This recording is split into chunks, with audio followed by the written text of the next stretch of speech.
Kilalanin ang mga anak ni Manny Pacquiao. Ang buhay ni Manny Pacquiao ay nabuksan sa ilalim ng patuloy na pagtingin ng publiko. Isang patunay ng kanyang multifaceted identity bilang parehong isang kilalang propesyonal na boksingero at isang politiko.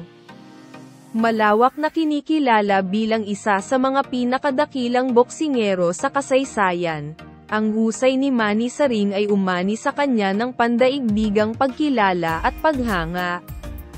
Ngunit ang pagsabak niya sa politika ang lalong nagpalaki sa kanyang pampublikong profile, bilang isang taong inialay ang sarili sa paglilingkod sa sambayanang Pilipino bilang senador.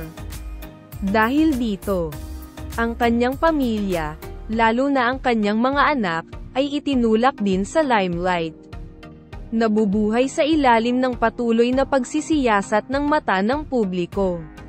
Ang mga anak ni Manny ay naging mahalagang bahagi ng kanyang salaysay.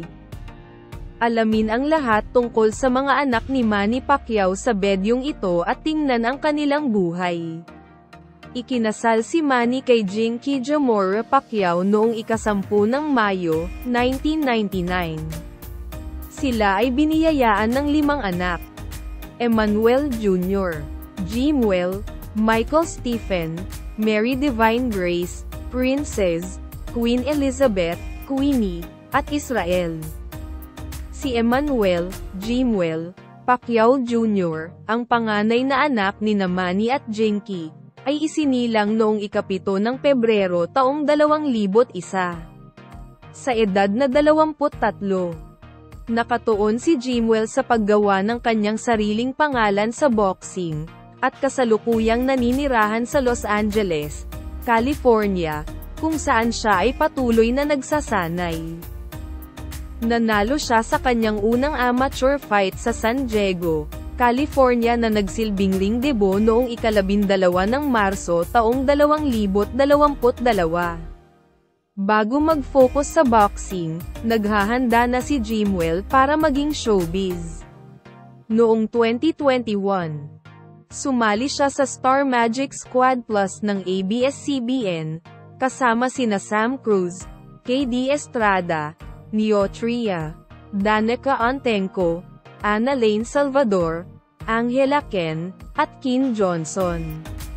Ang kanilang pangalawang anak na lalaki, si Michael Stephen Pacquiao, ay isinilang noong ika-13 ng Disyembre taong 2001. Tulad ng kanyang nakatatandang kapatid, si Michael ay mahilig sa sports, partikular sa basketball, ngunit nitong mga nakaraang araw, mas nakatuon siya sa musika. Ang 22 anyos na artista ay madalas na nagbabahagi ng kanyang mga orihinal na kanta online. Ang kanyang pinakasikat na track ay pinamagatang Pac-Man, isang pagpupugay sa kanyang ama, na nilikha sa pakikipagtulungan ng lokal na rapper na si Michael Bars, na nakakuha ng 3.8 milyong views sa YouTube.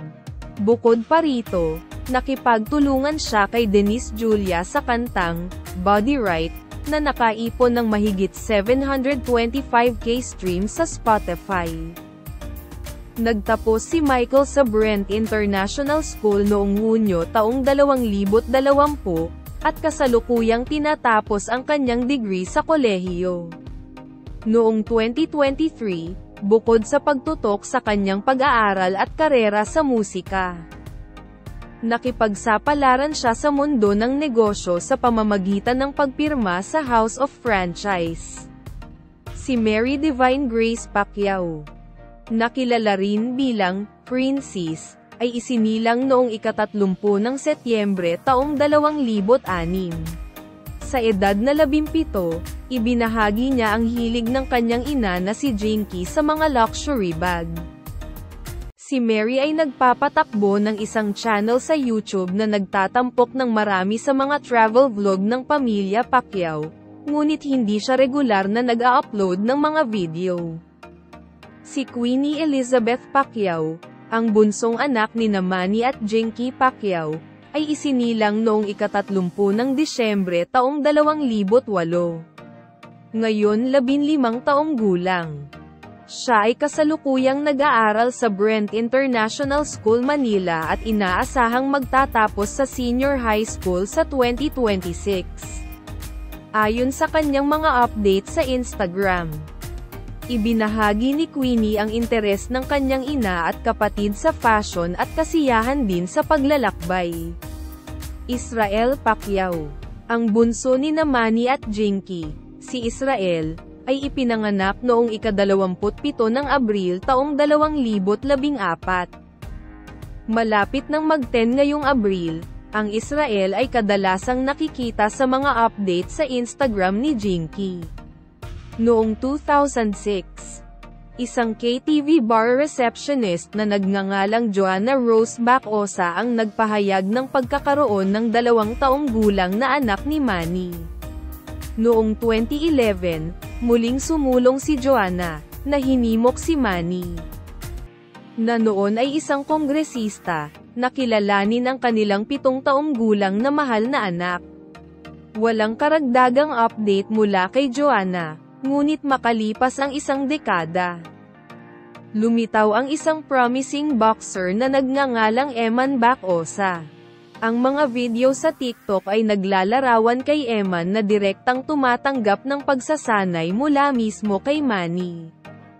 Si Emmanuel Joseph Bacosa Pacquiao, na kilala rin bilang Eman Bacosa sa ring, ay isinilang noong ika-2 ng Enero taong 2004. Sa edad na 19. Si Eman ay sumunod sa mga yapak ni Manny at ginawa ang kanyang propesyonal na boxing debut noong ika-23 ng Setyembre taong 2023. Sa isang kamakailang TikTok video, si Manny Pacquiao, ang pambansang kamao, ay makikitang personal na nagsasanay kay Eman. Si Eman ay nakakuha kamakailan ng panalo sa isang laban sa boxing, na dinala ang kanyang win-loss draw record sa 3-0-1, na may 3 knockout. Ang tagumpay na ito ay matapos ang kanyang ika-4 na sunod-sunod na pagpapakita sa lingguhang blow-by-blow boxing program na itinataguyod ng San Miguel Beer.